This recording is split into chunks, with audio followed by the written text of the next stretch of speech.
obviously you've got cutlets, but honestly, the biggest story in this game to me is the Jordan Love improvement, the Jordan Love, the switch that had been flipped over the last few weeks. It got flipped back.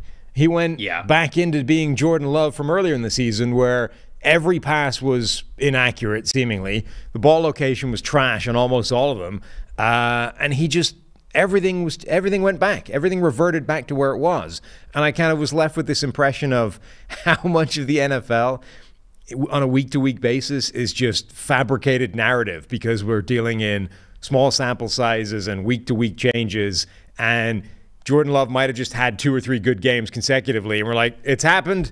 The breakout, here it is. He's the guy of the future. The Packers nailed it. The transition has been flawless. Everybody's going to start looking to do this. And now it's 3 weeks later. We're like, oh, maybe not. Maybe it's just the same. Actually, nothing's changed.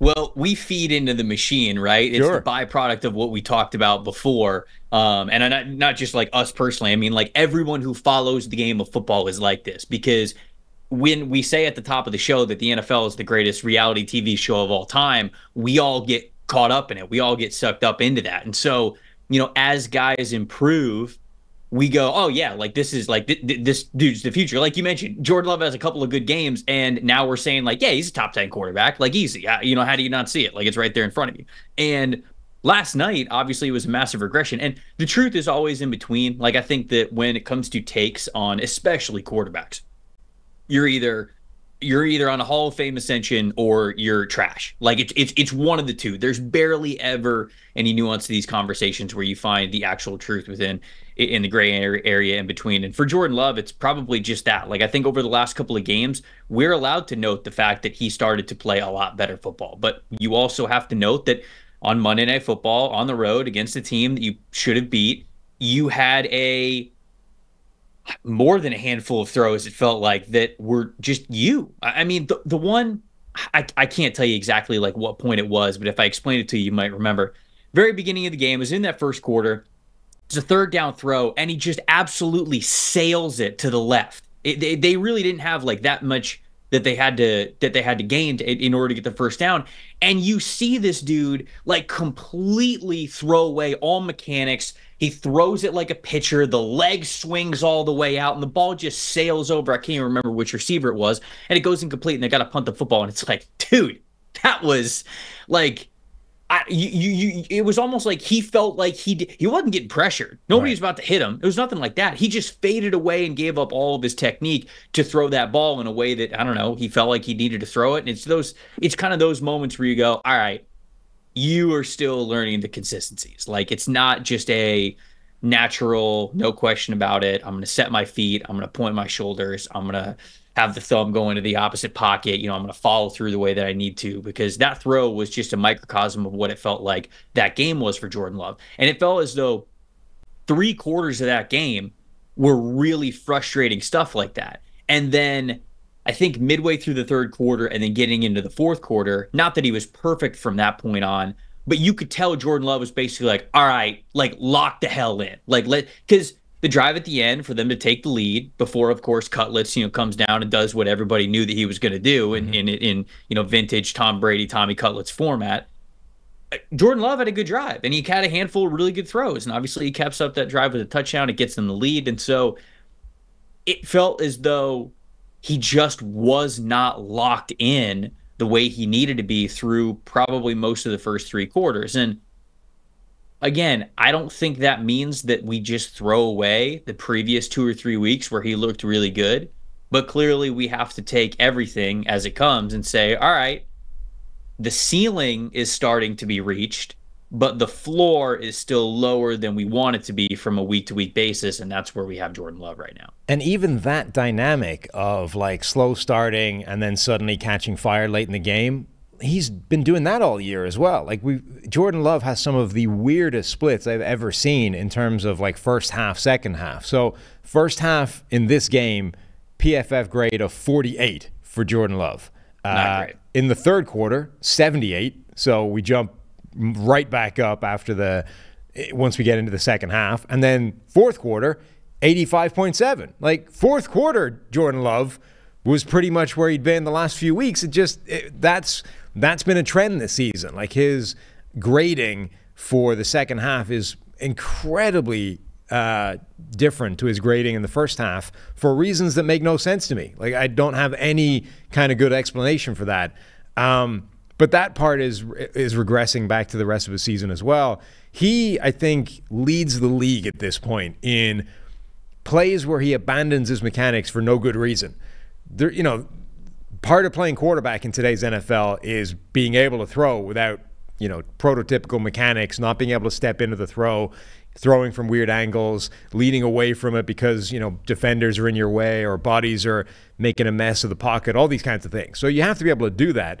It's an important skill, but you shouldn't be doing it voluntarily when you don't have to. And Love has so many plays where your initial viewing of it is like, was he under pressure there? Did that, you know, was that forced because of a defensive end bearing down on him? And then you look at the replay and you're like, no, for some reason he just decided to like do a fadeaway jumper to the left for no good reason.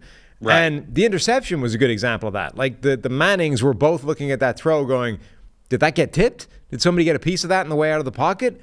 And then you're like, no, it was just bad. Like, there was a safety there the whole way, even if it hadn't been, or even if it had been tipped, it was a bad decision.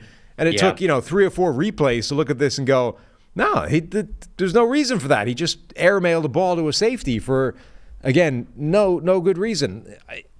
That's a strange part of his game at this stage. Like, why are there so many plays where he's kind of voluntarily tossing away his mechanics to just throw strange passes?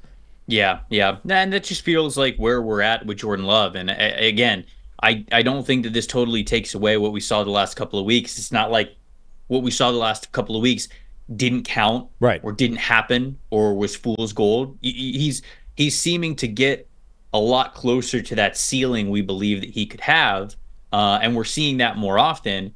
But the floor, yeah, like I mentioned, it's still lower than what you need it to be. Like, you can't, if you're going to start off the game and not play well, like, it can't be like 40s PFF grade. Like, it can't be as bad as it was last night. If you're starting off a game and you're not hot, like, okay, a couple of incompletions, some miscues, things like that, but it can't be full mechanics are going out the window kinds of stuff. I mean, it's just really hard to win in this league if your high and low variance is that kind of low variance. When you talk about low variance, it's got to be like miscommunications, the defense is showing you something that you're not used to seeing, those kinds of things. The mistakes that you can control, you got to be able to control those. And I think Jordan Love is still working through being able to do that. Because very clearly, third quarter, fourth quarter, he can lock in. You know, he can basically like say to himself, like, all right, let's do it. You know, it's the meme of the guy with the controller, right? And he's just like sitting back most of the game. And then it's like, all right, fourth quarter, okay, I'm going to lean in. I'm going to get closer to the TV, and I'm going to be serious about it here. So that kind of feels like Jordan Love right now. And there's just a little too much distance between how relaxed he is with the controller and then how close he is to the TV with the controller. Yeah, wildly streaky at the moment. But I do wonder if the fact that he seems to be able to consistently turn it on in the fourth quarter would at least suggest that it's controllable. It's not just random, right? It's not just sometimes he's hot, sometimes he's not, and there's really no way of telling which version you're going to get. It's like he does seem to be able to tap into it and dial into the good Jordan Love, which means theoretically we should be able to get it out of him in other quarters of the game as well, right? We should be able to get this in the first half if we can just figure out what the trigger is to get good Jordan Love. If we can convince him somehow, you know, psychologically, start the game, you're down 10. You need to lock in. We're in trouble. Like, we need you now.